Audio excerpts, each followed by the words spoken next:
never turn to stone.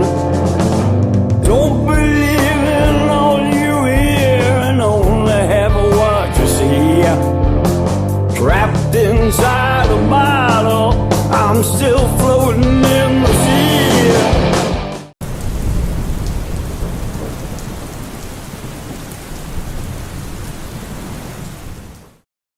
Welcome to Blastzone Mike's FireRock TV show. And my guest today is from the band Hereafter. Hereafter was signed by Jason Houston and at FireRock, the same place I work for. And he asked me to do this interview, so I'm doing it. And here we are. So go ahead, introduce yourself. How you doing? My name is Mick Micheals. I play guitar for the band Hereafter. We're a doom groove metal band out of Philadelphia. Great. For people who might not know, okay, so one of my best friends and one of my favorite people is Bobby Liebland from Pentagram, and that's considered doom music. How do you put groove into it? Are you like doom, like Pentagram meets Infectious Grooves, or how do you categorize that? Well, it's the groove aspect has more to, in our opinion, has more to do with the bass and drums and the way they work together. Bert is a really intricate bass player, and he has what we consider a lot of groove to it, especially for someone who plays some forms of heavy metal. He's in another band that plays some really extreme types of metal, yet there's still a bit of groove to it. So when we started working with Bert in this project, that probably wasn't the original intention, but as the first EP was finished and we were listening to the recordings and all, it was like, wow, there's a bit of a groove here that we did not necessarily expect. And Mad T, our drummer, was able to work with that in a way to give it more of it. So sometimes, like, when people think of doom, they think of like a very much downbeat or downtrodden type of feeling. However, that's not necessarily the case with Hereafter. There's a bit of that dark tonage to it, but I think that the relationship between that bass guitar and that drum is what gives it that groove element. Cool. Well, go ahead, since you're talking about him, go ahead and tell about the other members in Hereafter, because you all are from other bands too, right? Yes, we're all from other bands. Our lead singer is a former singer to Blood Feast out here in New Jersey. That's Chris Nanolini. He's currently in the band Execution Order. As I mentioned, Robert Bigler, he's our bass player. He's with Burned Into Existence. Our drummer is Mad T. He's with Corners of Sanctuary. And again, my name is Mick Micheals. I play guitar, and I'm also with Corners of Sanctuary. Cool. So are all those bands active? Are they all playing and recording music still too? Yes, they're all active bands. How do you see your way to do other ventures? Because you also got a book coming out too. Yes, I do have a book coming out actually next week on the Philadelphia rock music scene, the history of it, specialized kind of like exclusively kind of talking about from 1978 to 1992 when it was a really big deal around here.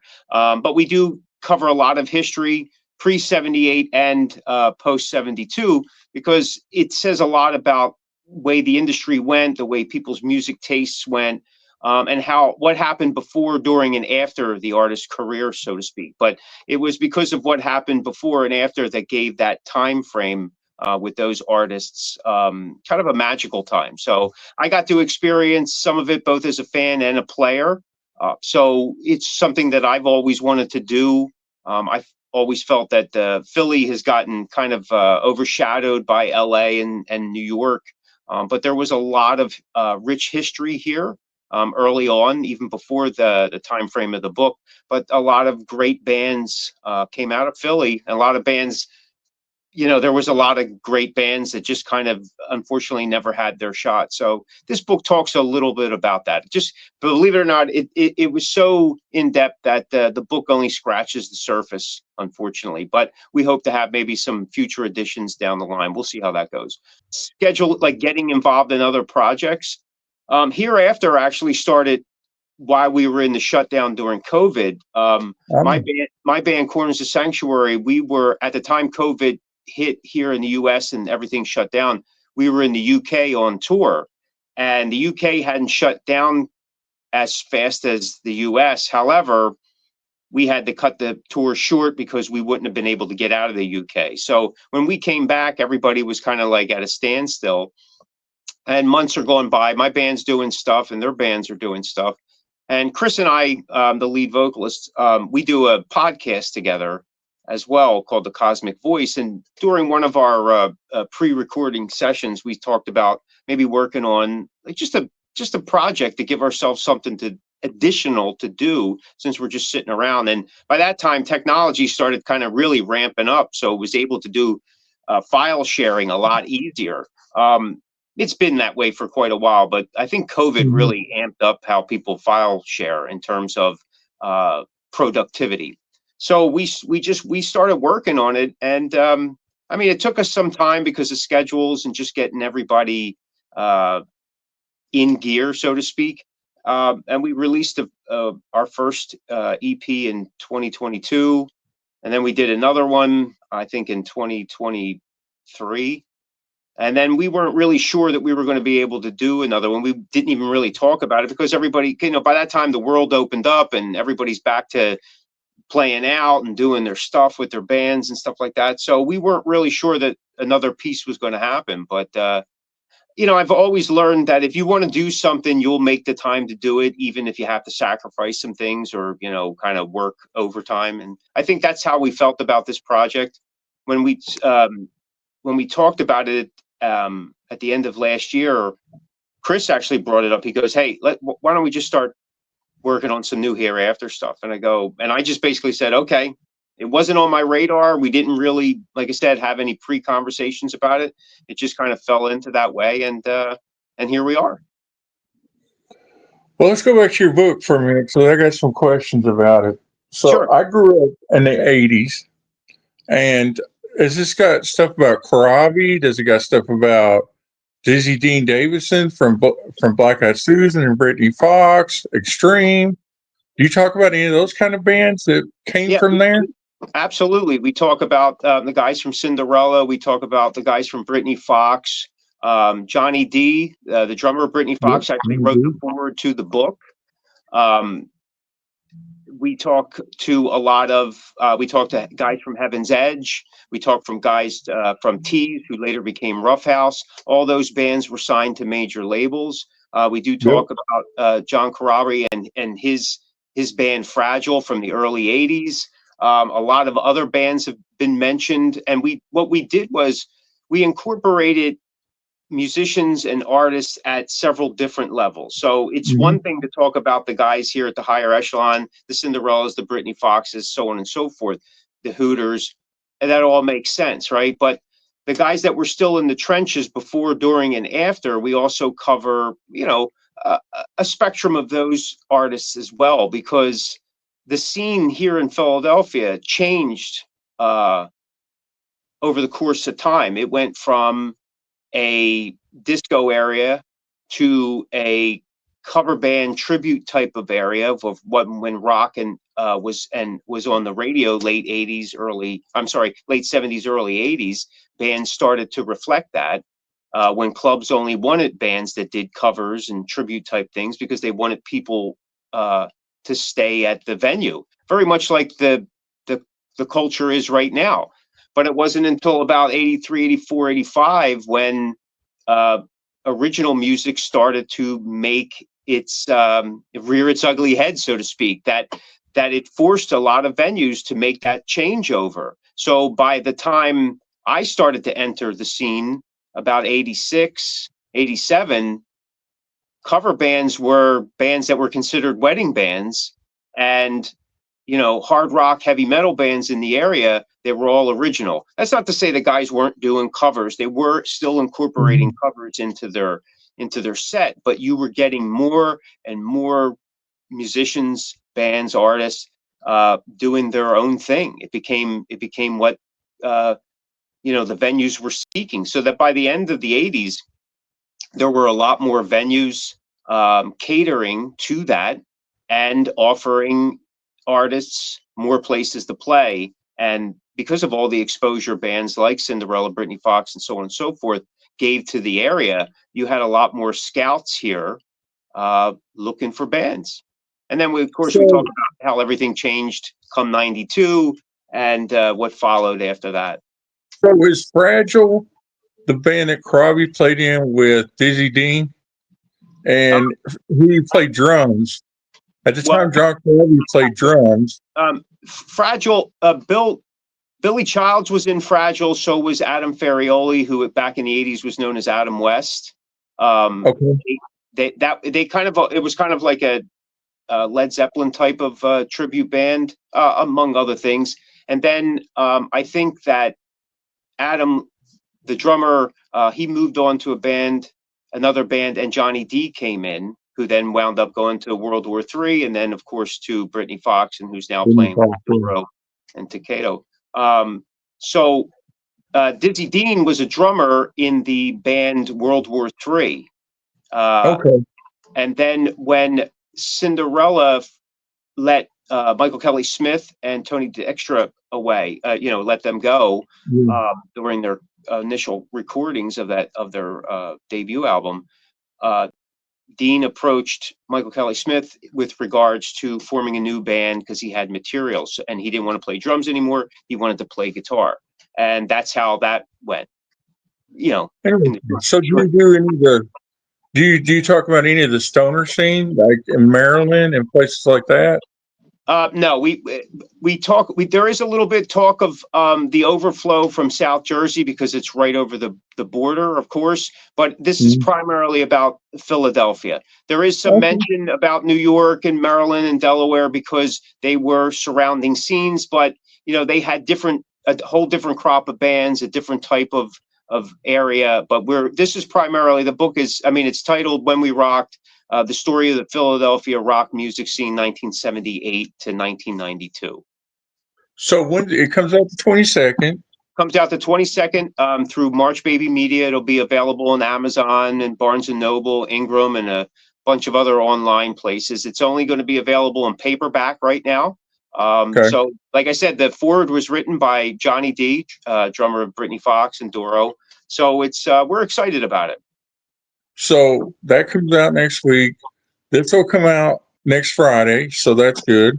And then your new EP comes out through FireRock Music Group, and that's only going to be on digital through FireRock, right? It's only digital through FireRock, and we do have a physical CD, a limited run through Sonic Velocity Records. Pre-ordering right now. They actually start shipping on Monday, and so. Yeah, there's like I said, it's a limited run CD, and if you order it now, you just go to our Facebook page or whatever. You can get a commemorative skull pick that comes with the CD. So, like, here's the CD. I don't know if you could see it here, but here's one of the picks that come with the. Oh, cool! Yeah, so it matches the cover. There's a couple different picks. So, which one you'll get, I don't know.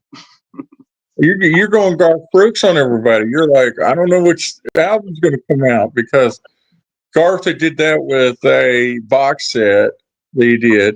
He's like, well, you might get this live version or that live version. I get it. Anything to sell a product, man. I get it. The music in the CD will be the same for everybody, but the pick, I think there was, if I remember correctly, I think there was 5 different designs that were chosen. And so we just, got so many of each, and to fill the CD run, and they were randomly put in. So Hey, just as well as I do, people are going to be on Discogs going, "Oh, that's the pick I need. Right. That's the pick I need." That's right. I'm excited too because of the new Marilyn Manson album. My copy I got from Amazon. I haven't opened because it's worth money, So I went and got the other version that's worth like $22. Yeah. And I opened that, so I'm responsible for double dipping too. Don't get me wrong. Yeah. Listen, we got to do what we can, right? I mean, we really do got to do what we can today just to give ourselves a little bit of an edge. See, you should have come up with this like massive special. You get all 5 picks. It's the same CD. We know you're not going to open them all because everybody listens to digital and all this other stuff now. Right. You can use some collector items, and you're going to get them hand signed by us. There's only going to be 15 made, and they're $300. Yeah, there you go. That's it. Well, maybe we'll do something for Christmas. Who knows? We'll see how this one goes. Yeah. Well, I work for FireRock, and you're in good hands, man, as far as digital goes, or even if you do physical later, however you do it. I've been with the company for 2.5 years. I enjoy it. It's not about money. It's about helping bands to not get messed over when they sign deals with the labels. Right. That's the purpose of our label. And when I went into it with Tom, I didn't expect that I was going to make a crap ton of money because there's really not a lot of money in music unless you're like on the level of Metallica or Taylor Swift or Sure. those type of artists. So my question is, doing all this, it's got to be for the love of music, right? Yeah, absolutely. I mean, I've been doing this since 85, 86. If it was about the money, I would have became a doctor, lawyer, or an undertaker. No, I wouldn't have been a musician. So yeah, there's a passion to this. There's an enjoyment to it. It's a piece of me. It's a part of me. It works towards my balance in life, that kind of thing. It's a good creative outlet. I still enjoy it today. I enjoy the writing and recording process probably the most. Especially nowadays that it's been streamlined, it's a little easier to do. I still enjoy playing out. I didn't for a lot of years. It was always difficult for me. I've fallen back in love with it. However, I think I would take the writing and recording over the playing out. But understanding that is a piece of the puzzle.